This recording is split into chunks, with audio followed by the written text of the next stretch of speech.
තොපි හැදුවට වඩා හොඳයි නිකන් හිටියනම් කියලා. සමහර අම්මලා තාත්තලා කියනවා. සමහර තාත්තලා තමන්ගේ දියණියට වෙන තරුණයෝ පාවලා දීලා බයිනවා. ඒ කියන්නේ තමන්ගේ දියණිය අන්තිම පහත් තත්ත්වයට දාලා කතා කරනවා. එතකොට තමන්ගේ පුතා දෙමව්පියෝ විසින් කුඩුකාරයෙක් කරනවා. තමන්ගේ පුතා දෙමව්පියෝ විසින් මද්ද්‍රව්‍ය ජහවාරම් පාරයක් කරනවා. එහෙම කරන්න නරකයි.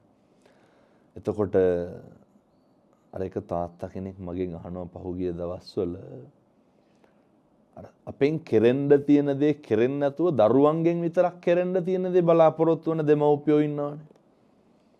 අවුරුදු 15 16 ආපුවම ළමයි මුරණ්ඩුයිලු කියන දේ අහන්නෑලු. මං අහනකොට එතකොට තාත්තා මොකද කරන්නේ? එතකොට කියනවා මේ මම ටිකක් තදට හිටියලු. දරුවෝ මුරණ්ඩු වෙනකොට තාත්තා තදට ඉඳලා හරියනවද?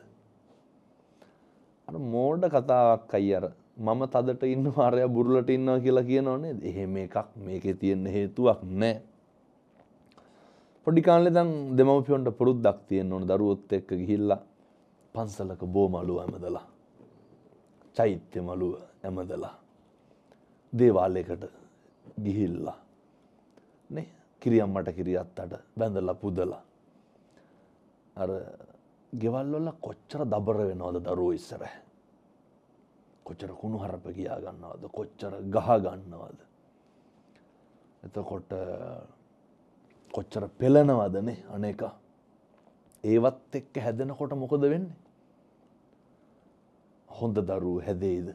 ගෙවල් වල පවුල් වල තියෙන ප්‍රශ්නත් එක්ක දරුවෝ පෝෂණය වෙනකොට අර යහපත් දේවල් බලාපොරොත්තු වෙන්න බෑ.